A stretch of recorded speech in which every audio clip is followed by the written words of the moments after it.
प्यारे बच्चों, स्वागत है। हम लोग पढ़ रहे हैं बीएससी सेकेंड ईयर की थर्मोडायनेमिक्स और आज का हमारा टॉपिक है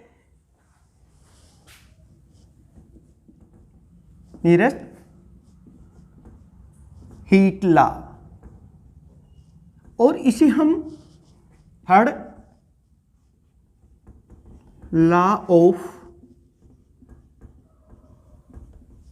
थर्मोडायनेमिक्स भी कहते हैं।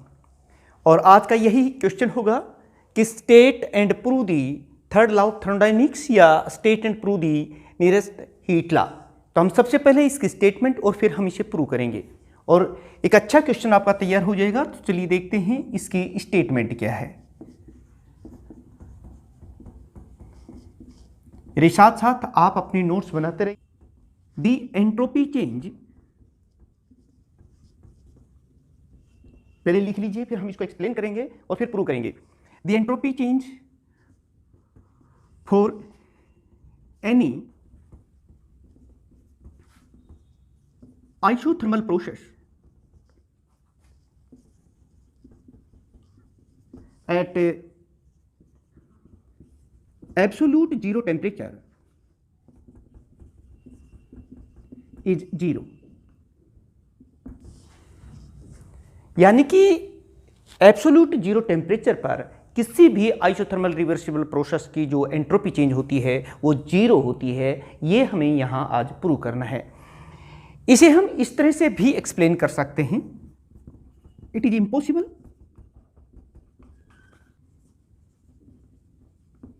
मतलब किसी भी तरीके से by any means to reduce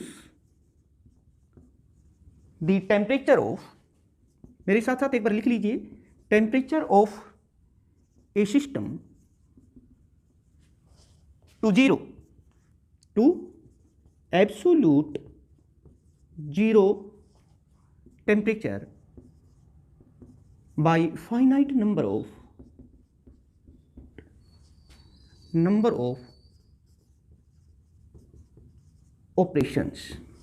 यानी कि किसी भी तरीके से किसी सिस्टम का टेम्परेचर एब्सोल्यूट टेम्परेचर तक नहीं ले जाया जा सकता फाइनाइट नंबर ऑफ ऑपरेशंस के द्वारा, जैसे आइसोथर्मल प्रोसेस वगैरह करके, कंप्रेशन, एक्सपेंशन वगैरह। तो उसका टेम्परेचर जो है एब्सोल्यूट जीरो टेम्परेचर अचीव नहीं हो सकता। यानी कि एब्सोल्यूट जीरो टेम्परेचर किसी भी सिस्टम का अचीव नहीं किया जा सकता, ये यही कहना चाह रहा है। अच्छा, इसका एक कारण ये भी है, देखिए हम लोग जानते हैं कि एट एब्सोल्यूट जीरो टेम्परेचर पर जो है सारे मॉलिक्यूल्स बिल्कुल परफेक्ट ऑर्डर में होते हैं। यानी कि आप ये बात भी कह सकते हैं, it is because at absolute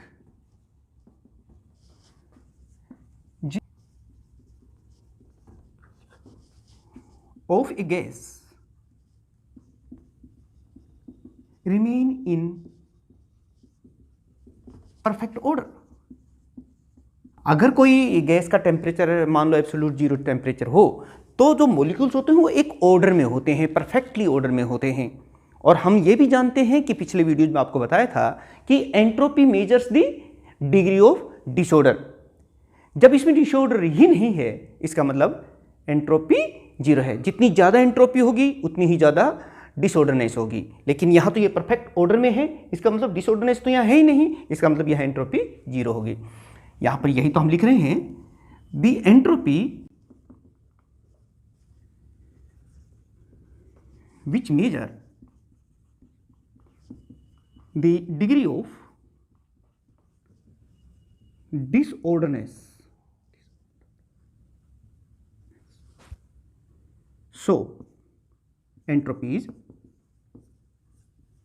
zero at absolute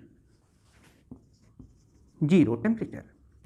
प्यारे बच्चों, क्वेश्चन यही तो पूछा गया है, state and prove the nearest heat law और थर्ड लॉ ऑफ थर्मोडायनेमिक्स। और इसके बाकायदा नोट्स आपको डिस्क्रिप्शन में मिल जाएंगे। लेकिन ये तो हुई स्टेटमेंट और थोड़ी सी एक्सप्लेनेशन कि क्यों एब्सोल्यूट जीरो टेम्परेचर पर किसी सिस्टम की एंट्रोपी जीरो होती है।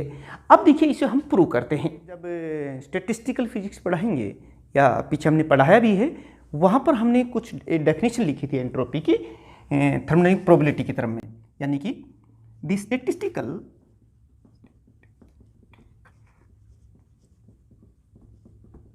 डेफिनेशन ऑफ एंट्रोपी इज, क्या डेफिनेशन लेके चले थे हम कि S is equal to K log W, यही है। यहां से देखिए इसके बारे में आपको पता होगा कि ये जो K है it is the Boltzmann constant, Boltzmann constant है, वहां हमने इसके बारे में डिटेल में आपको बताया था। और ये जो W देख रहे हो इज द थर्मोडायनेमिक प्रोबेबिलिटी,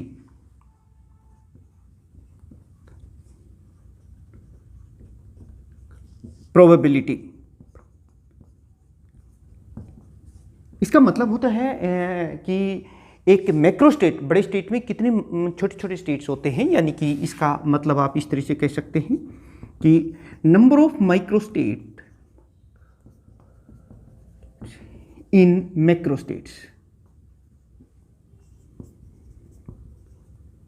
ये हमने स्टैटिस्टिकल फिजिक्स में बहुत डिटेल में आपको समझाया है। अब देखिए इसको हम डिफरेंशिएट कर देते हैं। On differentiating equation 1 we write ds is equal to k d log w। ये देखिए ये हमने इसको डिफरेंशिएट कर दिया है। अब एक और बात आती है, ये एंट्रोपी की चेंज की डेफिनेशन है और ये हम हीट की फॉर्म में लिखें तो ये इसके बराबर है। ये हमारे पास इक्वेशन नंबर 2 आ गई।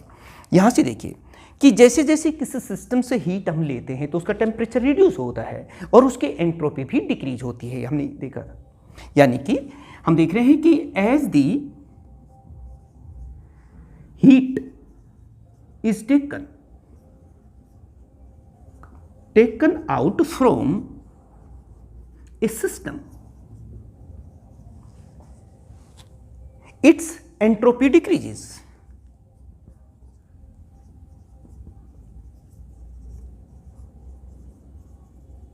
एंट्रोपी कम होती है और जब एंट्रोपी जैसे जैसे हीट लेते जाएंगे टेम्परेचर रिड्यूस होता जाता है और एंट्रोपी कम होती चली जाती है। और जब एंट्रोपी कम होती है तो थर्मोडायनेमिक जो प्रोबेबिलिटी है ये भी कम हो जाती है। And hence and also thermodynamic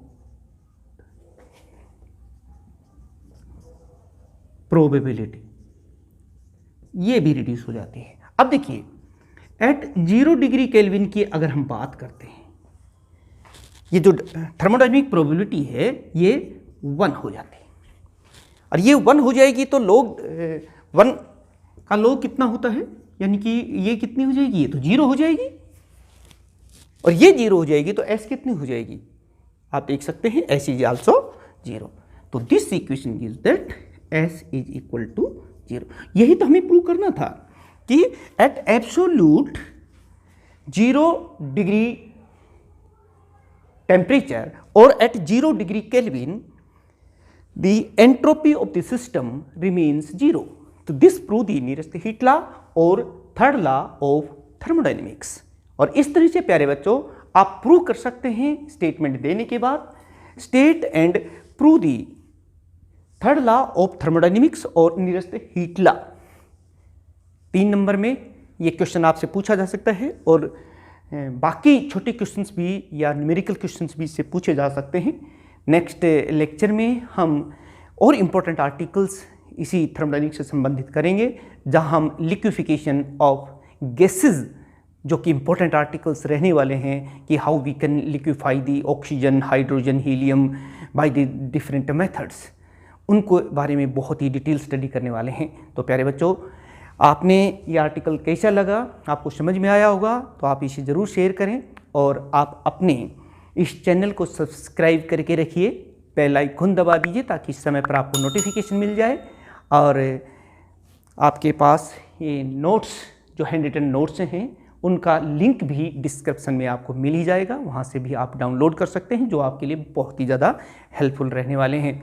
वो विशेष तौर पर आपके लिए ये बनाए गए हैं। मिलते हैं नेक्स्ट लेक्चर में, तब तक आप सभी विद्यार्थियों का बहुत बहुत धन्यवाद।